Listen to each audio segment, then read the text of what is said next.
Essa história particular aconteceu quando eu estava na Força Aérea e estava localizado em Louisiana. Eu não vou mencionar o nome da base, mas tenho certeza de que há muitas pessoas lá fora que saberão qual é, uma vez que eu mencionar algumas das detalhes dessa história. Essa história aconteceu há alguns anos depois que eu estava localizado lá. Eu cheguei à base em após minha chegada, eu, além de muitas outras novas tropas, fui convidado com muitas histórias diferentes de terror. A história sobre um homem em uma camiseta que caminhou uma estrada escura, longa e escura, no fundo de uma área de localização de armazenamento. A outra história sobre um homem louco que foi atacado por um carro de patrulha e saiu para a floresta ao lado do mesmo lugar. Mas minha história se relaciona com uma história separada que me foi contada. Foi a minha segunda noite de atraso, como eu me lembro. Eu estava localizado com um aeronaveiro que havia estado lá por vários anos. Ele disse sobre uma pequena garota que havia visitado seu pai quando a área de localização em que estávamos trabalhando estava sendo construída, o que foi bem antes de qualquer tempo. A história foi que aquela pequena garota estava jogando em algumas das estruturas enquanto seu pai estava trabalhando, mas tinha caído para a morte por escapar da ponta no topo da estrutura em si. A maioria da história não fazia sentido para mim naquela época, mas, independentemente dos fatos, ainda me assustou. Para piorar as coisas, o aeronaveiro tinha me levado ao lugar exato onde a história supostamente aconteceu. Ele fechava o motor e desligava a música enquanto nós só sentávamos em silêncio. Ele me assustou algumas vezes, mas nada aconteceu. Agora, passando em frente, cerca de 3 anos. Eu estava planejado para trabalhar naquela particular localização da base essa noite. Tenha em mente que eu havia estado visitando essa localização por anos agora, mas, neste momento, a área de localização tinha sido completamente fechada, à exceção de poucas áreas menores, o que nos requeria para fazer passagens físicas e verificações desta área. A mudança em si começou de forma meio merda. Eu e meu alfa, ou seja, parceiro, tínhamos sido oferecido um carro de gado para fazer esta patrulha, já que nosso veículo normal estava na loja para manutenção. Sim, não estou brincando, um carro de gado. Eu sei que esta parte não parece muito importante para a história neste momento, mas ela vai se unir à história eventualmente. Então, para salvar tempo, vamos passar por algumas horas. Nós estávamos planejados para fazer 3 verificações de localização dessa noite, e nós já tínhamos completado 2 das 3 anteriores sem problemas. Então, em cerca de 4 horas da manhã, decidimos fazer nossa última verificação, vendo como todos os caras de manutenção foram para casa na noite nesta área. A única maneira de acessar a área era com 2 portas muito grandes separadas, que demoraram para abrir por sempre. Pilhamos. Fechamos as portas atrás de nós e continuamos em nosso caminho. Meu alfa estava dirigindo durante esta verificação, e eu era o observador, que usava o flashligra para verificar o fechamento em cada estrutura. Um detalhe importante que deixei, que pode ser necessário aqui, é que a história do menino e da garota tinha ocorrido em um caminho dentro da área de guarda, que chamamos de Echo Street. Neste momento, tudo estava bem, e tínhamos terminado nossas rondas. Meu alfa faz a última virada para Echo Street. Ambos estávamos bastante conversativos durante a maioria da noite, e estávamos apenas tirando a merda, quando me senti um sentimento inútil. Algo se sentiu diferente, mas eu não conseguia descobrir o que era. Estávamos cerca de metade do caminho, quando as coisas se tornaram quase completamente e assustadoramente silenciadas. Até mesmo o barulho da nossa caminhada, e o barulho fino do rádio, pareciam ficar menos audíveis. Enquanto aproximávamos a estrutura da minha história anterior, e eu devo estressar neste ponto, que até mesmo contando ou escrevendo esta parte, ainda traz um relaxamento na minha espinha, e faz meus olhos chorar de medo, mas enquanto aproximávamos a estrutura em si, eu voltei a minha cabeça para o lado de fora da janela, ao contrário da estrutura, e fora do meu ouro esquerdo. Eu ouço um barulho que quase me causou a merda. Era o barulho de uma pessoa grunhindo, ou grunhendo em desesperado, tipo o barulho da garota do grude. Sim, eu estou muito sério. O barulho fino e assustador começa a soar dentro da janela da caminhada entre nós dois, e entre a escuridão escura do chão. Eu sinto que meu sangue se torna frio, e eu rápido volto para o meu alfa e grito: cara, corta essa merda. Meu alfa volta para mim com um olhar confuso na cara dele. Nesse momento, ele começa a tirar o pé do acelerador e pergunta se eu estou indo muito rápido. Eu fico silencioso por um momento, com a minha mão em um gesto de pausa, e eu ouço. Eu ouço o barulho de novo. Meu parceiro interrompe e pergunta: o que está errado? Eu rápido desligo a música, sem dizer nada, e então eu grito para ele: você ouve isso? Ele pausa o carro em confusão e ouve prontamente. Foi quase silencioso por um segundo ou dois, quando nós dois ouvimos isso. Esse barulho de uma mulher longa e calma. Eu ouvi isso. Parecia que alguém estava tentando respirar e tomando um grande respiro enquanto alguém estava tentando estrangulá-los. O som era muito assustador, e o fato de que eu não era o único que o ouvi só tornou mais uma experiência assustadora. Eu me encontrei começando a perguntar a ele a minha pergunta original de novo, mas ele rapidamente interrompe e diz, com um forte som de medo em sua voz: o que é isso? Nós esperávamos estúpido para ver se podíamos ouvi-lo de novo. O barulho das portas no fundo do carro é facilmente ouvido e reconhecido, pois eles fizeram uma espécie de barulho de metal em metal, e o motor diesel tem esse barulho típico também. Mas entre ambos os barulhos, nós o ouvimos novamente pela última vez. Esse barulho. O barulho soou ainda mais alto, mas dessa vez, soou como se estivesse vindo de dentro e de fora do carro. Como se estivéssemos envolvidos pelo barulho da distração. Sem nem fazer um barulho, o meu alfa coloca o carro em movimento e ele desce rápido, mais rápido do que eu já fui em qualquer outra rua nessa base inteira. Ele quase vira o carro em uma curva, mas isso não nos interessa um pouco. Nós estávamos em um acordo sem falar que nós queríamos sair daqui rapidamente. Nós chegamos nas duas portas novamente e eu saí do carro o mais rápido que pude. O meu alfa me assistiu enquanto eu abria as duas portas rapidamente. Ele pulou de volta para a sede do motorista, saiu rápido e esperou para que eu fechasse as duas portas também. Uma vez que completamos essa tarefa, nós voltávamos rapidamente para a parte principal da base e pedimos para nos encontrar com o nosso chefe de voo para lhe contar o que tinha acontecido. Quando finalmente nos conhecemos, nós esperávamos que ele pensasse que nós estávamos cheios de merda ou que nós tínhamos apenas imaginado a coisa inteira, já que estava tão tarde para a nossa mudança de horas e nós estávamos todos cansados. Mas eu lembro-me claramente de ele dizer a nós dois: eu completamente acredito em você. De fato, eu tive algo assim acontecer comigo duas vezes. Uma vez no mesmo lugar e a outra no edifício atrás de você, como ele põe na nossa geladeira. De novo, eu sei que isso soa completamente clichê com aquele grito como se fosse um grito. Mas isso realmente aconteceu e ainda traz essas lágrimas de frio em meus olhos a cada vez que eu o digo. Eu voltei para aquela área de armazenamento apenas uma vez depois disso, mas eu nunca saí dessa estrada de novo e eu nunca fui após a escuridão. Eu não contei minha história a muitas pessoas à exceção da minha esposa e alguns outros dos meus próximos amigos. Aconteceu enquanto eu estava posicionado na armada como operador de rádio durante a Guerra do Vietnã e eu ainda não o esqueço até hoje.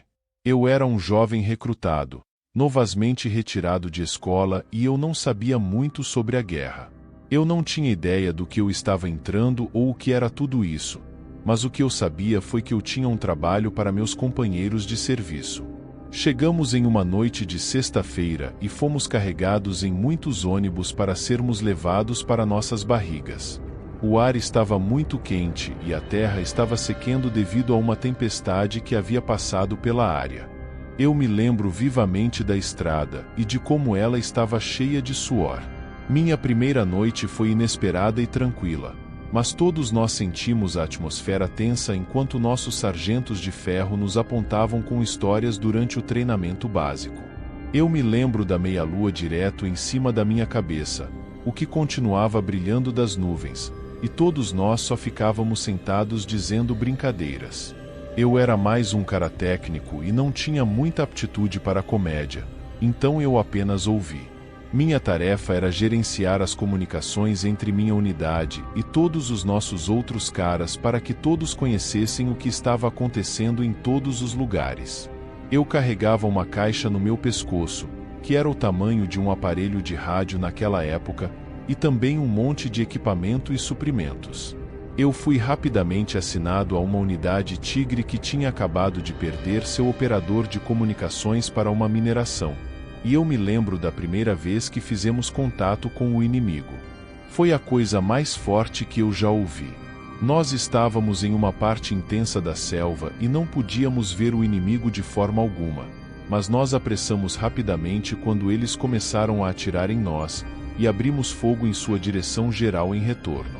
O caos parecia durar para sempre, e provavelmente nós apagamos o fogo após uns minutos.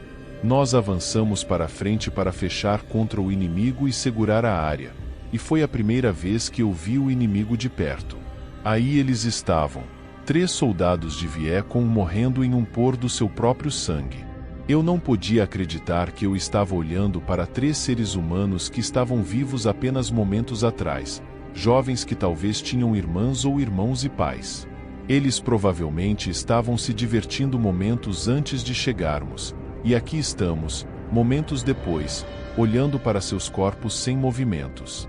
Mas eu devo dizer que eu me senti justificado, porque eles eram o inimigo, e eles teriam estado sobre nossos corpos mortos em vez. Alguns dias depois, fomos assinados para uma localidade diferente, que viu casos mais graves e precisava de mais apoio. Eu cresci acostumado com a violência e vi muitos dos nossos jovens morrerem com dor. Um dia, eu fui contado pela minha NCO que alguém queria falar comigo. Eu fui convidado por um homem mais velho, nos anos, que parecia totalmente fora de lugar. Seu demianor era calculado e predictivo, e até mesmo meu comandante parecia ter se transformado em um homem sim em frente a ele.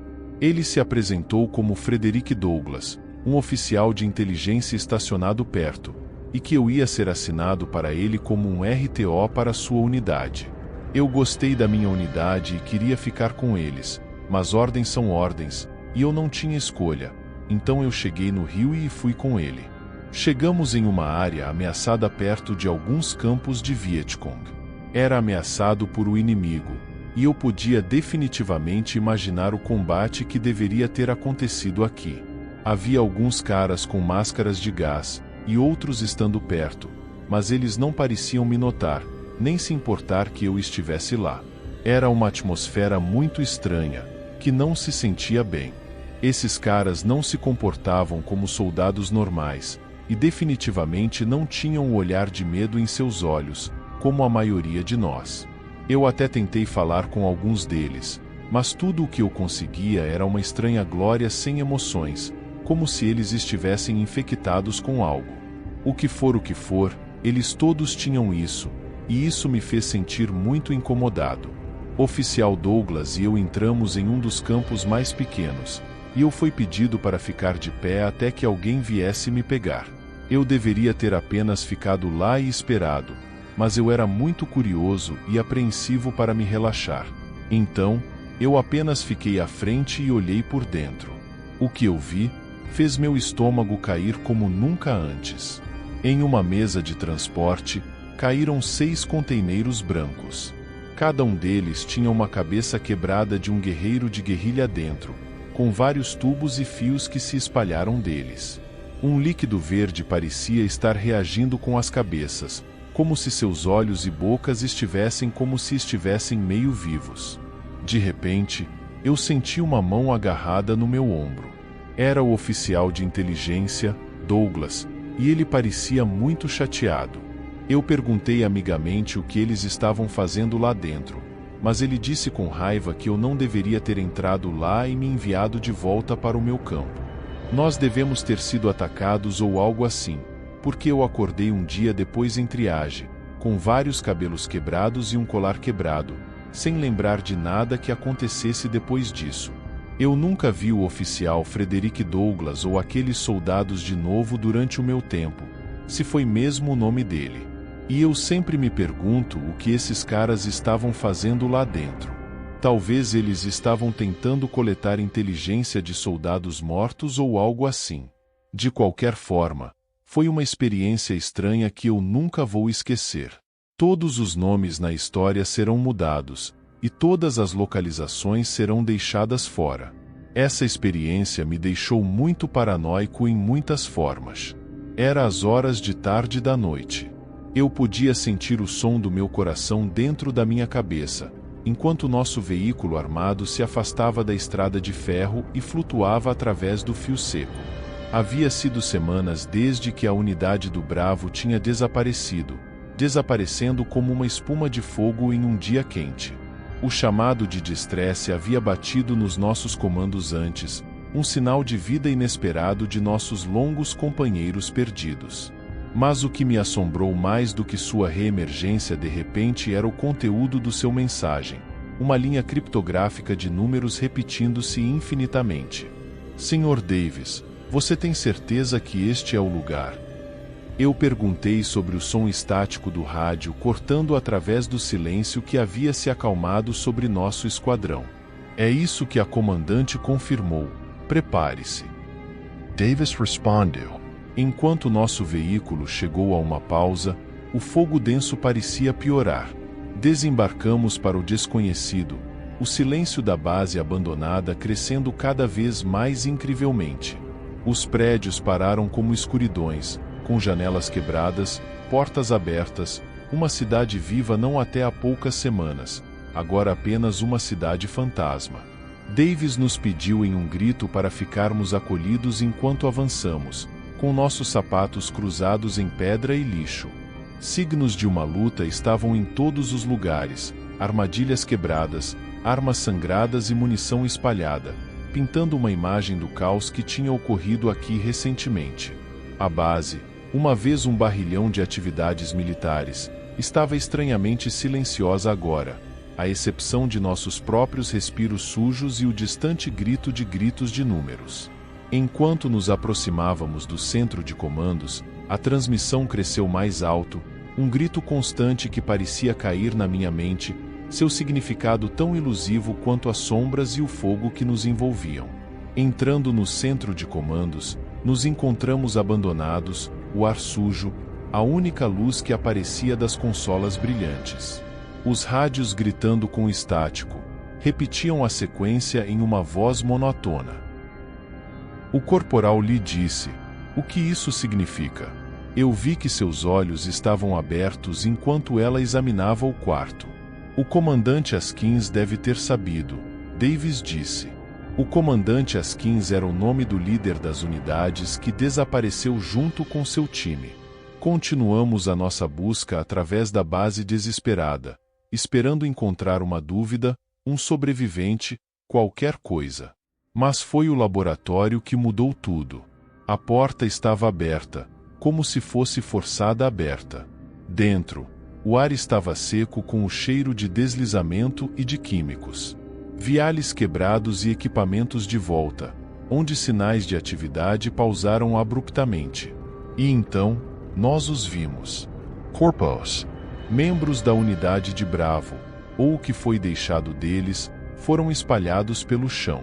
Seus rostos se contorciam em expressões de terror. Foi um massacre, mas a causa não era clara. Sem ferramentas de bala, sem sinais de luta em seus restos. E então, Lee gestou para um lado do quarto. Lá, no meio da pilha de notas de pesquisa e experimentos abandonados, estava o corpo do comandante Askins. Recolhido em uma mão estifada e sem vida, era um notepad. Os números escreviam-se por ele e uma escrita agitada, seguida de uma sentença solta. Eles estão vindo para nós. A revelação nos empurrou como um impacto físico. As implicações de seus palavras espiraliam em 1 milhão de perguntas sem respostas. Quem estava vindo para eles? Essa chamada de desespero não era um beco de esperança, mas uma ação. Foi então que a realidade da situação desceu em nós. A isolação, o silêncio agonizante, quebrado apenas por aquela lentilhinha de números. Nós não éramos os salvadores. Nós éramos os próximos vítimas. A pânico entrou, enquanto a base parecia se aproximar de nós. O fogo fora se sentia como se estivesse escurecendo. Nossa única escolha era fugir. Corremos, caindo através do fogo, guiado pela luz distante do nosso veículo. Os números continuam a ressonar em meu cérebro. Uma chamada parecia nos seguir, chorando através do fogo. Apenas quando o veículo chegou em vista, uma sombra surgiu da sombra. Uma calma mais fria do que a morte se movimentou em minha espinha, enquanto o estranho chocado em sombra se movimentou em nossa direção. Precisávamos ir agora. O grito de Davis me atirou de volta para a realidade. A urgência em sua voz, mirando um medo primal dentro de mim. Nosso treinamento nos preparou para muitos tipos de inimigos, mas nós não tínhamos ideia do que estávamos lidando aqui. Descobrimos o veículo. As mãos de Lee estavam se movimentando enquanto ela controlava as comunicações, com medo óbvio e tremendo em sua voz. Esta é a Alpha, chamando a comandante. Mayday, Mayday. Precisamos de extração imediatamente da Zona Bravo. Você copia? Acabado. A rádio batia, os números interrompendo sua demanda de ajuda. Eu não conseguia mover o sentimento de que esses números tinham algum tipo de significado para o que tínhamos encontrado. Enquanto a base se esvaiu à distância, espalhada pelo fogo, a pessoa que surgiu das sombras do fogo também. Mas o terror que inspirou se espalhou enquanto nós corremos em direção a um futuro incerto. Davis quebrou o silêncio e disse que não podemos deixar isso acabar aqui. Precisamos descobrir o que esses números significam e o que aconteceu com a Unidade Bravo. Eu não queria nada mais do que descobrir essas coisas também. Eu senti que o devíamos a eles, pensando nos corredores sem vida que tínhamos deixado para trás. Enquanto a primeira luz da manhã começou a quebrar a escuridão, eu senti uma determinação grande se acalmar sobre mim. Nós sobrevivemos à noite, mas a batalha real parecia que estava apenas começando. Armado com nada além de uma linha de números e os lembramentos assombrados de o que nós tínhamos visto. O mistério desses números e os terrores de o que poderia ter acontecido com a Unidade Bravo ainda permanecem um mistério. E ele fica comigo, me assombrando. Eu tenho certeza de que ele fica com todo mundo da minha unidade. Os terrores naquela base eram apenas um capítulo em uma história muito maior e mais assustadora do que qualquer um de nós poderia imaginar. E assim, chegamos ao final de mais uma jornada pelas sombras do desconhecido, explorando os recantos mais assombrosos do mundo do terror. Esperamos que vocês tenham desfrutado das histórias arrepiantes que compartilhamos aqui, e que cada conto tenha deixado uma marca indelével em suas mentes. Se você ainda não se inscreveu no canal Rota do Terror, não perca mais tempo. Inscreva-se agora e junte-se à nossa comunidade de amantes do terror. Ao se inscrever, você terá acesso a novos conteúdos assustadores todas as semanas, entregues diretamente à sua caixa de entrada. Não se esqueça de ativar o sininho de notificações para garantir que você nunca perca um novo vídeo ou conto de terror. Afinal, quem sabe que horrores podem estar esperando na próxima esquina? Ative o sininho agora e esteja pronto para enfrentar o desconhecido.